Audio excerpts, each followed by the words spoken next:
Hello movie lovers, story recaps here. Today, I'm going to explain a German-American psychological thriller mystery film called Flight Plan. Spoilers ahead. Watch out and take care.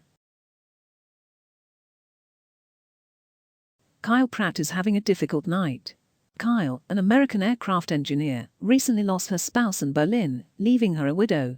Kyle must travel to the US with Julia, her 4-year-old daughter, and her husband's body.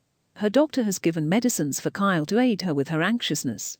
The taxi is waiting for them to take them to the airport the following morning, as it is snowing outside. Julia becomes anxious when Kyle misplaces her at the airport. She sees adults, foreigners, couples, and strangers. However, nobody was small. She makes a new turn. Julia is over by the sundries vendor. She warns her not to stray off without her permission in an irate tone. Soon, Kyle and Julia will fly in a plane that Kyle co-designed. They walk into the cabin first.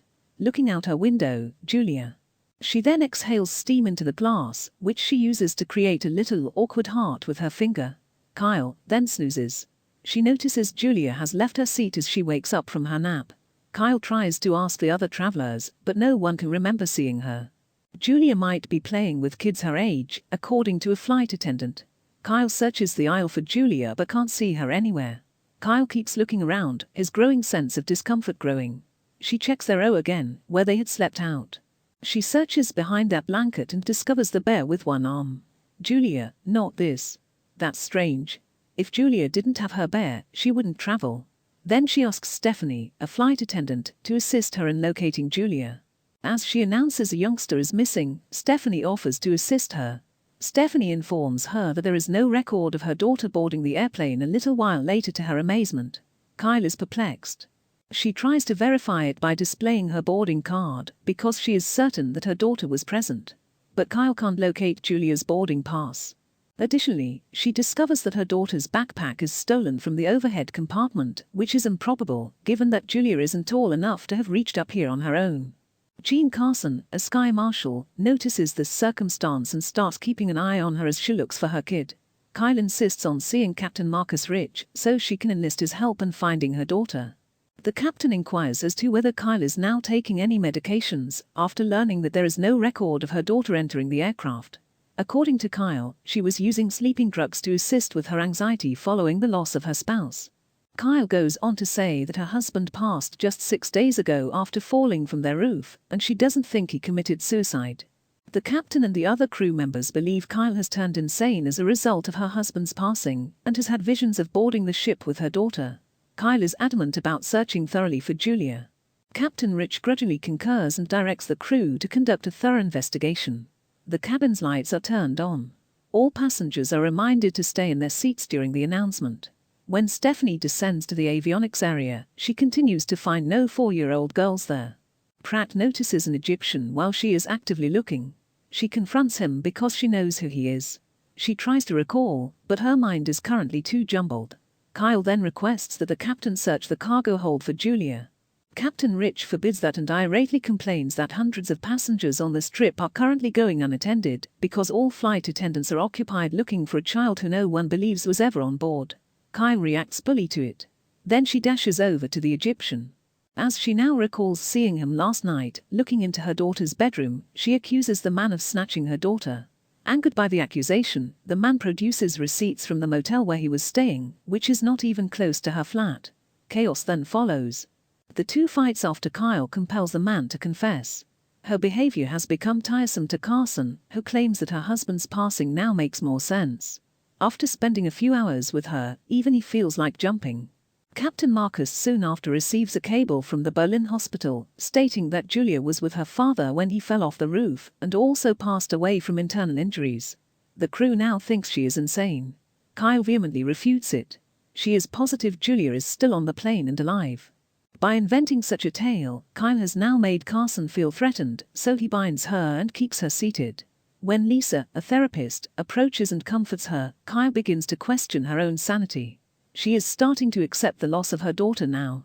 She suddenly discovers, nevertheless, that the heart Julia had earlier painted on the window next to her seat is actual. Kyle grows more and more certain that something strange is occurring. Then she successfully persuades the therapist to allow her use the restroom. Instead, she enters the upper compartment and disables the aircraft's electronics, causing the oxygen masks to deploy and the illumination to go out. Everyone on board, including the crew, begins to fear, but Carson understands Kyle is the one responsible. To access the lower freight deck, she exploits the commotion to board a dumbwaiter. There, she discovers her husband's coffin. She opens David's casket thinking Julia could be inside, but only discovers her husband's body. None other than that. She is located, handcuffed, and escorted back as Carson announces that the flight is making an emergency stopover at Goose Bay Airport and that she will be arrested there. One of the travelers starts to applaud as she is led to her seat. As it grows, the cheers fill the deck. The Egyptian is among others who are gazing at her. When Kyle gets to the back row, she stops and takes a seat there. Kyle asks Carson one last time to search the aircraft when it lands. After giving it some thought, Carson decides to talk with the captain. He sneaks down to the freight deck instead of approaching the captain. He takes out a detonator and 2 explosives that were hidden in David's coffin there. Then, after detaching the explosives from the side of the platform in the avionics area, he descends to reveal Julia, who is dozing. At this moment, it is made clear that Carson was the driving force behind everything. Because Kyle knew about the jet, Carson and Stephanie planned to take it over for a $50 million ransom and frame him.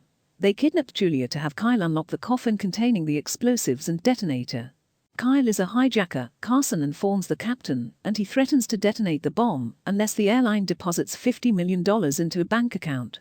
Then, Carson informs an alarmed Stephanie that he plans to blow up the aircraft, murdering Julia while she is unconscious, and leave Kyle dead with the detonator in her hand.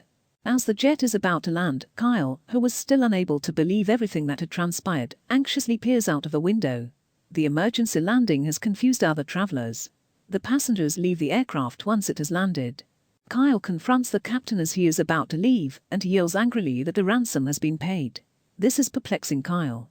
She soon understands that everything is Carson's fault.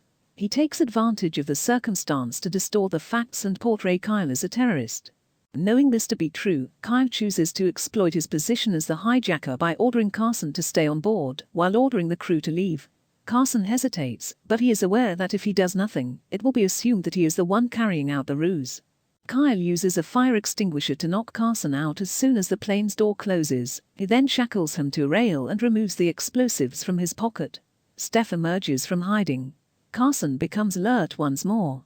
Kyle is being pursued by him, and he is firing until she locks herself in the cockpit. To deceive him, she unlocks a hatch entrance to the plane's attic and hurls out a binder. Carson exits after hearing the noise from upstairs. Kyle leaves and runs into a repentant Stephanie. She is punched by her, which causes her to abandon the plane in a panic. Julia is found there unconscious as Kyle searches for her daughter in the avionics. She instantly carries her and gives her a hug.